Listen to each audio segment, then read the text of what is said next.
May profits be upon you. Hey, how you doing? Are you ready to take a look at the markets? Get a good look at what might be coming next week? I am, and I'm going to share it with you. Hey, first, we're going to look at the RT money meter.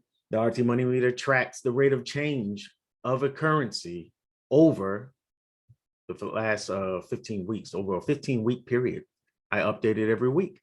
I updated it yesterday, and we can see that the Aussie dollar went from last week ranking at number 2 at minus 204 to this week again ranking at number 2 but at minus 132.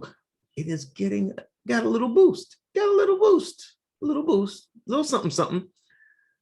US dollar still the strongest of them all at 8.39. It was at 8.45, a little dip, little tiny dip, but not much to speak of. But the Aussie saw a hike in their interest rate last week, so that gave them a nice boost. However,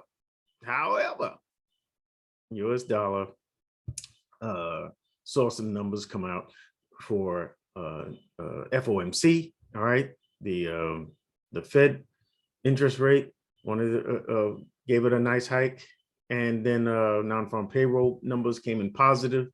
All right, bullish for the US dollar, bringing the price back down. Now let's take a look at it. We're going to do some top-down analysis starting from the monthly, right? What do we see? We see that we had a nice V-shaped recovery here that started 2020 in March, right?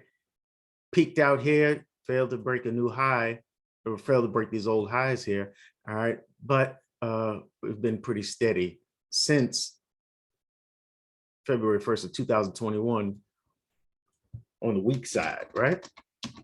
Let's take a closer look. I want you to look at something. This was the month of April, very bearish, engulfing this previous month, engulfing that candle.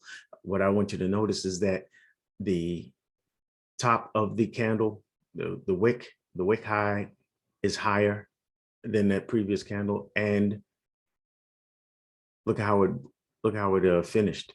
It was flat, just very bearish. All right, it's hardly any wick. No, look like no wick, but there's a tiny one there. All right, breaking the low of the wick, the total trading range of the previous candle. This is the kind of candle that you look at and you say, okay, things are going to be going bearish. You want to look at the next candle forming, and when these candles start to form, I always watch how they form. All right, from the beginning, it looks like this was all blue at one point. All right, all bullish. But we know that in an engulfing situation like this, that price comes back to test the range of the previous month, or the previous candle here. All right, and it comes back to test that base candle. What is it really doing? It's mitigating. All right, because these were buy orders to sell. All right, market makers are mitigating out of those buy orders, all right, as they profit in the selling of this market.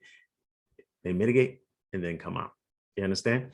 All right, so we knew this was a test. We knew that it was a high probability that the next candles would be bearish after such a pattern, after such a bullish engulfing pattern like this.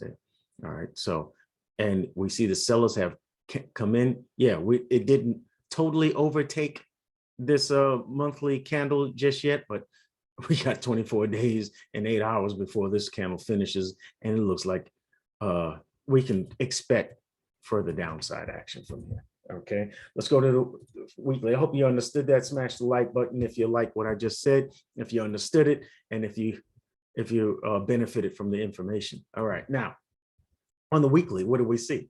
We see lower lows, lower highs, right? From the high here. It's important to note that at this high point, we look to the low.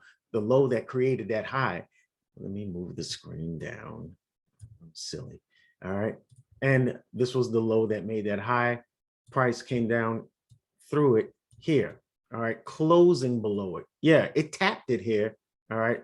Went below it here for liquidity. But when you see a quick recovery like that, I don't look at it as a break of structure. I look at it as a liquidity grab. All right. A sweep. All right. And that's exactly what happened. Failed to make a new high and then came down with a close below that low that was responsible for that high. Got it? That is a break of structure to me. And you know that price is going to continue bearishly after that. All right. That confirms the bearish momentum. All right. And you see the low being made, a lower high, a lower low, lower high, lower low here. All right. And then price finds some life, right? Finds life up here. Boom. Comes back up, tests that mitigates that bearish order block here. This zone of supply gives us a what is that? Shooting star formation, because at the end of a rally, you see a candlestick where the shadow or the wick is higher or bigger than the actual body when the body is small. All right, that's you call that a shooting star, and that's a very bearish signal. You know, at the end of a rally now. In this context, it's a bearish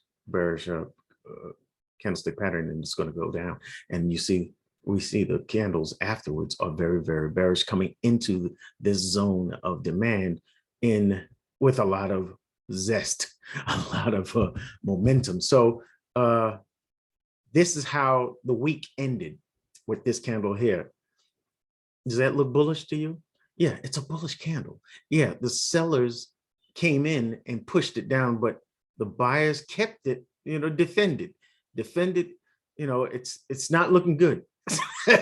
But you understand why it looks like that, because of the rate hike by the Aussies. The Royal Bank of Australia gave it a rate hike, gave it a boost. However, US dollar gained strength again and brought it back down. And I'm expecting more bearish price action after this. All right. Well, why am I looking at this low as a weak low? Because it didn't break and make new highs. All right. Yeah. It took out this high here, right? It took out this high, but did it close? Did it close past that high? All right. So what does that mean? It has weakness to it, and that it'll be likely targeted for liquidity. Got it? Okay. If you got it, smash that like button, will you please? All right. And I remind you, because a lot of people watch these videos and don't leave a comment, don't smash the like button. They just move on, you know, and I'm trying to make this channel grow. Help me out here. All right. So we see it's bearish coming into this zone, and we're going to go to the daily, right? And we're going to signal out this daily zone of demand here. And the question is, will it hold? All right. I don't think so. Why? Look at this price action here. Price came to the zone, had a rally, right? And this is what you look for. You look for when you're looking for reversals, right? Price traded into this fair value gap that was left behind by this very bearish movement. And you're thinking that if there's a possibility that price comes back up here, you know, to mitigate this zone of supply, you know, we'll probably see some more downside action. However, the what do you call it? The momentum was such that it didn't make it. It traded back into the fair value gap and started to fall again. All right. All these gains made from that lovely rally were, you know, kind of neutralized, and then, you know, he gave it all back, all right, because of US dollar gaining strength. Do I think that we're going to see more bearish action? I do. And we'll see that we may see that a little more clearly on the 4-hour. All right, because we're looking at this zone again. All right, this is the demand zone. We're wondering if it will hold, right? See how price rallied from here. All right, but prices come here, mitigated, came up, swept liquidity, swept liquidity here. All right, took out those highs, boom, trading back into this fair value gap. Did not make it all the way up here. You see how much momentum is down here. Okay, it came into the level with. So with this pullback, there's not enough. It doesn't seem to be enough juice in it to bring it back into premium prices. It just barely got above that premium price. Just barely got above the 50% mark for this trading range. You understand how that works? Premium prices above the 50, discount prices below the 50. This is the line of demarcation. All right, the equilibrium. All right, you want to take your shorts when it crosses this line. All right, well, it's already crossed that line. Do I think it's going back up in there? I don't think so. I don't, because this is after 50%. I consider it like, it's already accomplished this mission of retracement. All right. More than oftentimes that is the case. If it goes back at least 50%, it's probably not going to go back anymore unless it's a reversal. So the probabilities of price going back up there, I think are pretty low. It's already done that job. Also, how much strength do I think is in this zone of demand? Look at the way it's constructed. Look at the way price came out of here. This is their interest rate decision. And this is the US dollar interest rate decision and non-farm numbers that came in and force price back down. I think that we're going to see some more bearish action. You see how Friday ended, bearish candle there. All right. What are we going to look out for? We've already see that line there. Prices already swept the highs. Okay. Coming into this fair value gap. All right. And we traded into the fair value gap. I'm thinking that price may be bearish from here.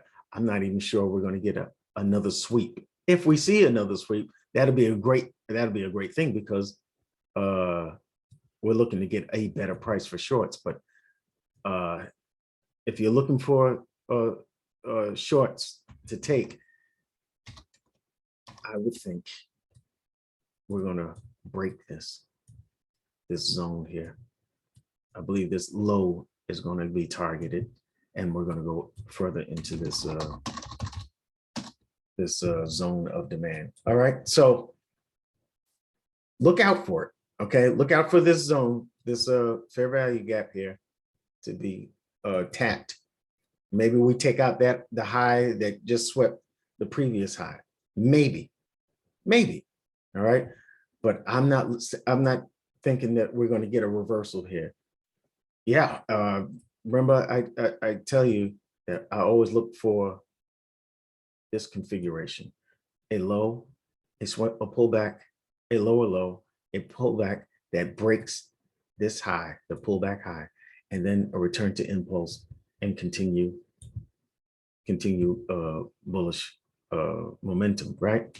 We got that here. Boom, boom, boom, boom, boom. This could be the return to impulse here, but I don't think it will hold. I doubt it. But we're going to watch.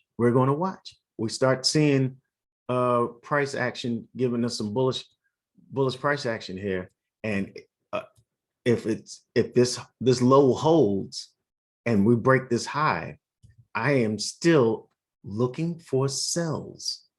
Even if we break this, I am still looking for sells. You understand? All right, I'm looking for confirmations of bearish price action. Okay, if it turns bullish, I know I'm looking at a counter trend situation. All right, and I'm not really interested in counter trend trades. All right, we've already swept the high. We've already swept the high, this high here. I'm not thinking that we're going past this. If we go past this, my bias remains, but the sell areas that I'm looking for, that those become invalid. All right, we got to look for another setup. Got to look for another setup, but I'm not looking to take longs from here if this zone holds. No, I'm not. Okay. If it comes down, when it comes down further into here, I want to be on that train. All right. If it comes down here, I'll be looking at the midpoint, the 50% point of this zone of demand. All right. As one of my first TP. Okay. But I think we're going to continue down lower.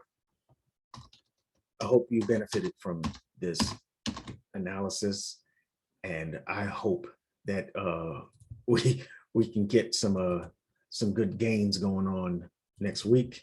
And do remember to smash this like button. All right. Drop a comment. I want to get some feedback from you. I'm not hearing from my listeners, my viewers. I'm not getting the feedback I would like to get.